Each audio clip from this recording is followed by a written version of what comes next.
जरा इमेजिन करो, एक आर्मी मशीन गन्स के साथ रेडी फॉर बैटल है, लेकिन उनका दुश्मन कोई और मुल्क नहीं, इंसान भी नहीं, बल्कि परिंदे। जी हां, आपने सही सुना। आज हम एक ऐसे अजीब वाकये के बारे में बात करने जा रहे हैं जब ऑस्ट्रेलिया ने ईम्यू नामी बर्ड पर जंग का ऐलान किया और हार गया। साल था 1932 और वेस्टर्न ऑस्ट्रेलिया एक बड़ा मसला फेस कर रहा था। मुल्क ग्रेट डिप्रेशन का शिकार था और सिचुएशन को और भी बुरा बनाने के लिए वर्ल्ड वॉर 1 से वापस आने वाला सोल्जर्स को जमीन फार्मिंग के लिए दे दी गई थी। अच्छा लग रहा है ना? लेकिन एक प्रॉब्लम थी। हजारों एम्यूज, हाँ, ये लंबी हाइट वाला बर्ड्स अंदरूनी इलाके में माइग्रेट कर रहे थे और उनका फोकस फार्मर्स के क्रॉप्स पर था। फार्मर्स के लिए ये एक नाइटमेयर था। ये एमएस ऐसे लगते थे जैसे फेदर्ड ग्रासहॉपर्स जो रास्ते में आने वाली हर चीज को डिस्ट्रॉय कर रहे थे। जब उनके फार्म्स और जिंदगियां खतरे में आ गई तो उन्होंने ऑस्ट्रेलियन गवर्नमेंट से मदद की दरखास्त की, लेकिन जो सोल्यूशन दिया गया वो किसी ने सोचा भी नहीं था। Minister of defence sir George Pierce ने एक ऐसा प्लान बनाया जो आज के दौर में अजीब लगे। सोल्जर्स को मशीन गन्स के साथ एमएस के अगेंस्ट डिप्लॉय करो। हाँ, आपने सही सुना, मशीन गन्स परिंदों के अगेंस्ट। नवंबर 1932 में मेजर जीपीडब्ल्यू मेरेदिथ ने रॉयल ऑस्ट्रेलियन आर्टिलरी के साथ सोल्जर्स का एक ग्रुप लीड किया जिनके पास डू लुइस मशीन गन्स और 10,000 राउंड्स की एम्यूनिशन थी। उनका मिशन था ईम्यू प्रॉब्लम को खत्म करना। 2 नवंबर को पहली बैटल हुई। सोल्जर्स ने लगभग 50 एमएस का एक ग्रुप देखा और फायरिंग शुरू की, लेकिन ये आम बर्ड्स नहीं थे। इन एमएस की स्पीड और उनके अजीब और गरीब मूवमेंट्स की वजह से उनको हिट करना ऑलमोस्ट इम्पॉसिबल था। मशीन गन्स जैम हो गई, एमएस भाग गए और सिर्फ कुछ हाई में रह गए। बाकी सब जंगल में गायब हो गए। ये शुरू में ही शर्मनाक था। अगले कुछ दिनों में सोल्जर्स ने मुख्तलिफ तरीके आजमाए।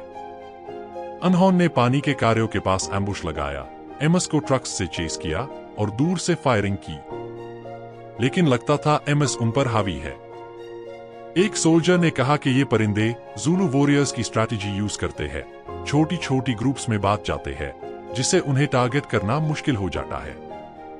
मिड नवंबर तक ये बात ऑब्वियस हो गई थी कि एमएस जीत रहे थे। सोल्जर्स ने हजारों गोलियां चलाई, लेकिन सिर्फ छोटी सी पॉपुलेशन पर असर हुआ। मेजर मेरेदिथ ने खुद तस्लीम किया कि उसके लोग इन परिंदों का मुकाबला नहीं कर सकते थे। उसने कहा, अगर हमारे पास इन परिंदों के जितनी बुलेट कैरिंग कैपेसिटी वाली मिलिट्री होती तो हम दुनिया की किसी भी आर्मी का मुकाबला कर सकते थे। ये परिंदे मशीन गन्स का सामना टैंक्स की तरह करते हैं। सोचो जरा, एमएस टैंक्स के मुकाबले में। कुछ महीने से भी कम वक्त में गवर्नमेंट ने इस ऑपरेशन को कॉल ऑफ कर दिया। जो वॉर बाद में ग्रेट ईम्यू वॉर कहलाई, वो खत्म हो गई और एमएस ने फतह हासिल की।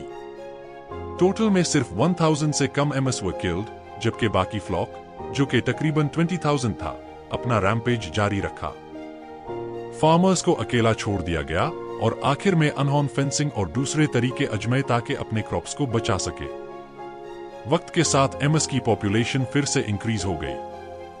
शायद गवर्नमेंट ने ये वो हर दी, लेकिन नेचर ने अपना रास्ता ढूंढ लिया। ग्रेट ईम्यू वो दुनिया की मिलिट्री हिस्ट्री का एक अजीब इंसिडेंट है। ये हमें याद दिलाता है कि कभी कभी चाहे हमारी टेक्नोलॉजी कितनी भी एडवांस्ड क्यों ना हो, नेचर का अपना तरीका होता है जीतने का। लेकिन इस एब्सर्ड स्टोरी के पीछे एक हकीकत भी है, वो है फार्मर्स के स्ट्रगल्स जो ग्रेट डिप्रेशन के दौरान फेस करनी पड़ी और गवर्नमेंट की डेस्परेट मेजर्स जो इतने छोटे मसले को कंट्रोल करने में नाकाम रहे। तो आप क्या समझते हैं? क्या ये जंग अवॉइड की जा सकती थी या ये शुरू से ही फेल होने वाली थी? मुझे कमेंट्स में जरूर बताएं।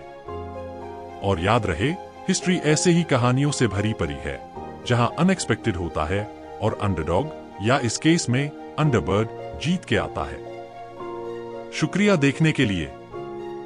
अगर आपको ये अजीब वाकया पसंद आया तो वीडियो को लाइक करें, किसी दोस्त के साथ शेयर करें और चैनल को सब्सक्राइब करें ताकि आपको और ऐसे वाइल्ड हिस्ट्री के वाकयात सुनने को मिलते रहे।